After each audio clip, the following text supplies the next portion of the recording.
Alors, l'actualité ce soir est assez remuante concernant le processus de paix. On parlait à l'instant de l'initiative annoncée par Mahmoud Abbas, le leader palestinien, de réenclencher l'adhésion pour la Palestine auprès d'une quinzaine d'organisations membres des Nations Unies.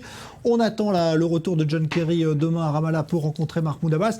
Et l'on suit également ce qui se passe côté américain avec la possible libération de Jonathan Pollard dans les jours qui viennent pour faire un petit peu pression sur les Israéliens et leur faire libérer des prisonniers palestiniens. On va en parler avec Claude Salama. Bonsoir, vous êtes le président du mouvement de Jérusalem pour Jonathan Pollard. C'est une association qui œuvre en Israël pour sa libération depuis combien de temps? Depuis très longtemps?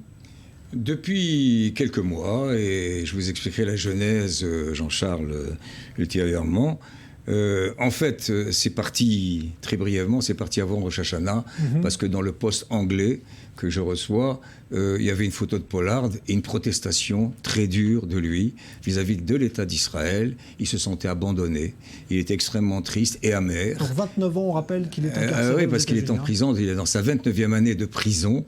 Et donc, il avait l'impression d'être abandonné, et j'ai pensé qu'à ce moment-là, il fallait faire quelque chose. Nous avons lancé le mouvement pour Jonathan Pollard avec des personnalités de Jérusalem, des rabbins connus. Dont sa famille, sa femme qui est ici. Avec Madame Pollard, Esther Pollard. Alors justement, dans quel état d'esprit est-elle? Mais un mouvement francophone, français. Ouais. Mais dans quel état d'esprit est justement son épouse là, qui suit évidemment le fait de pouvoir... Je n'ai pas actuellement, avec tout ce qui se passe actuellement ces jours-ci, je ne suis pas entré dans les méandres de sa psychologie.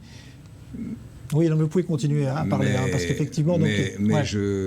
Mais vous savez, elle est tout le temps à espérer, à prier quotidiennement, jour et nuit, ça nous le savons.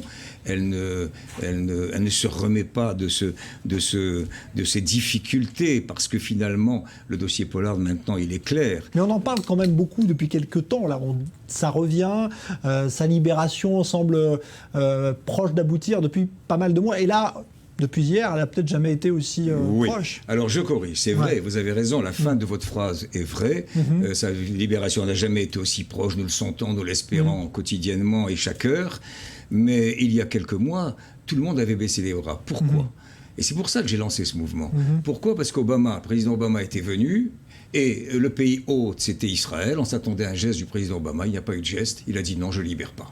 Et alors, tous les mouvements, tout le monde a été découragé. Et c'est à ce moment-là qu'il faut ramasser le flambeau. Et nous avons lancé ce mouvement en espérant, avec une orientation quand même un peu religieuse, un peu, comme on dit ici, dati, c'est-à-dire une sorte de la force de la prière. Puisque les portes sont fermées, et semblent fermées définitivement, alors fonçons, prions, et voilà. Alors j'ai écrit un poème pour Jonathan Pollard qui a fait le tour de l'Europe et qui a été aux États-Unis.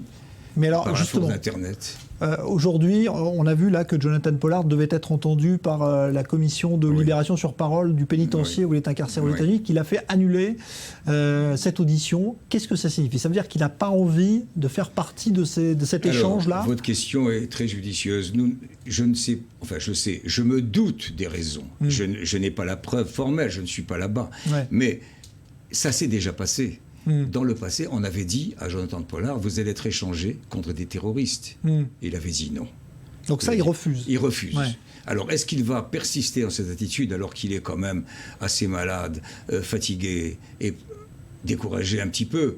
Mais il a toujours cette force morale en lui qui a beaucoup étonné les gens qui l'ont vu. Par exemple, le Rav Ben Ishai, Yehuda Ben Ishai de Jérusalem a été avec une délégation de gens là-bas. Il est entré dans sa prison.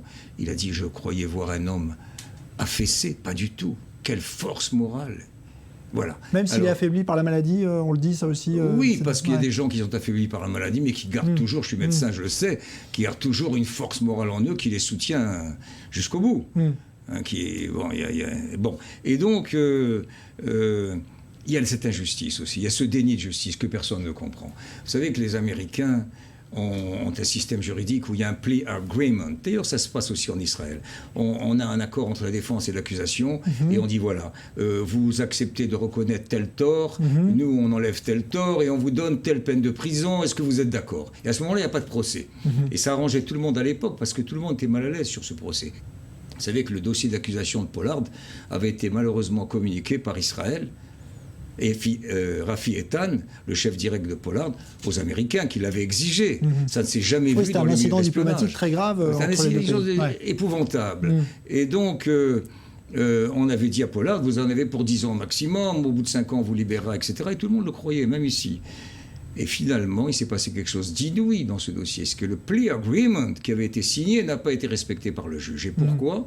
Parce qu'à l'époque, il y avait un ministre, d'ailleurs juif, des Américains de la Défense, Gaspard Weinberger, qui avait envoyé un mémorandum où il accusait Pollard de tout et de n'importe quoi, d'être espion des Russes et je ne sais quoi. Et ça a traîné dans le dossier Pollard longtemps, jusqu'à ce qu'on soit aperçu que les documents ayant émergé, que tout ça avait été falsifié, tout ça a été faux. Pollard n'a jamais trahi, n'a jamais été accusé de trahison aux États-Unis.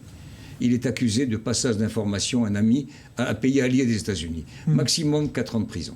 Ouais, mais alors pourquoi aujourd'hui, à votre avis, les Américains, finalement, que ce soit les présidents démocrates ou républicains, personne n'a voulu prendre la responsabilité de le libérer, comme si il y avait quand même comme un symbole pour les Américains de se dire on ne peut pas libérer quelqu'un qui a été accusé comme ça d'espionnage contre son propre pays. Alors là, vous mettez le doigt sur une question psychanalytique, Jean-Charles. Pourquoi, effectivement, tous les présidents ont refusé la libération, mais les présidents antérieurs avaient ceci, qu'ils n'avaient pas le dossier complet. Ce fameux mémorandum que Gaspard Weinberger avait donné à la Cour était resté secret. La défense ne l'a jamais lu. Jonathan Pollard ne l'a jamais vu. Personne ne l'a jamais vu, ce mémorandum. On disait quoi ? Bon, donc il y avait... Bon.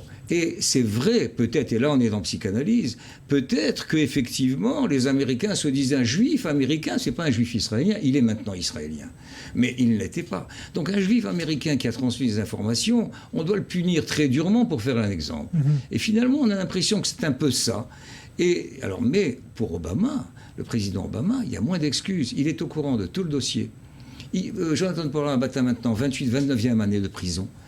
Il sait que tout ça, et attendez, depuis notre fameuse prière à Jérusalem publique devant la résidence de Shimon Peretz pour dire nous sommes de croyants, nous avons prié pour qu'il soit libéré, tous ensemble, et puis aussi nous demandons pardon, parce qu'Israël a eu des torts dans cette histoire. Mais alors, justement, aujourd'hui, vous disiez tout à l'heure, Jonathan Pollard n'accepte pas d'être libéré contre des terroristes palestiniens. Est-ce que vous, et votre mouvement, finalement, est-ce que vous dites, bah tant pis, même si c'est le prix à payer, il faut Absolument. que... Ouais. Alors là, oui, votre question est encore une fois très bonne, très judicieuse. Oui, alors là, absolument.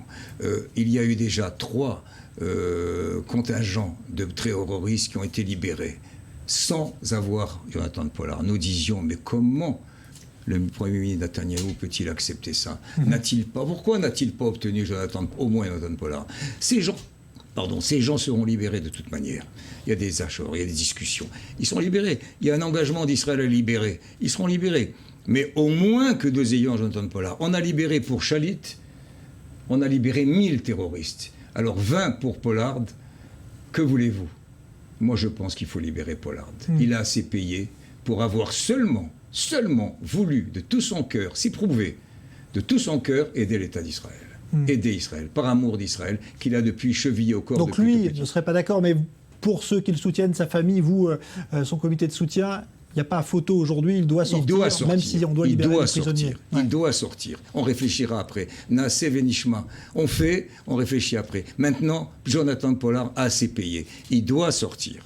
Les terroristes, ça, c'est le gouvernement, c'est le prix, ce sont les échanges, ce sont les négociations. Nous ne sommes pas là. Nous sommes devant Jonathan Pollard et nous disons, notre frère Jonathan Pollard, qui a tant lutté pour Israël, nous voulons qu'il sorte. Il est libérable, théoriquement, si la peine, justement, est appliquée. Ça peut aller très vite. Ouais. Il suffit que le président Obama signe la demande de grâce, parce que malheureusement, il a demandé la grâce. Il ne voulait même pas demander la grâce. Il disait, mais moi, j'ai aidé Israël, mais je n'ai pas fait des choses qui méritent 29 ans de prison. Mais enfin bon, alors Obama signe la demande de grâce, la semaine prochaine, Jonathan Pollard est là. Je vais vous dire une chose. Il y a un ami ambassadeur qui m'avait dit, il y a 5 mois, pendant cette prière, en octobre, devant la résidence, il m'avait dit, pourquoi as-tu dit qu'il sortira dans cette année, ou même dans les 6 mois ? Eh bien, vous voyez, moi je dis, il va sortir cette semaine ou la semaine prochaine. En tout cas au mois de Nissan, le mois des miracles. Eh bien on verra ça. Merci beaucoup Claude Salama. Je rappelle que donc vous présidez le mouvement de Jérusalem pour Jonathan Pollard. Et c'est pour cela que vous étiez notre invité ce soir. Merci à vous d'être revenu dans ce studio. Fin du Grand Direct. Nouveau journal à venir. Je vous remercie.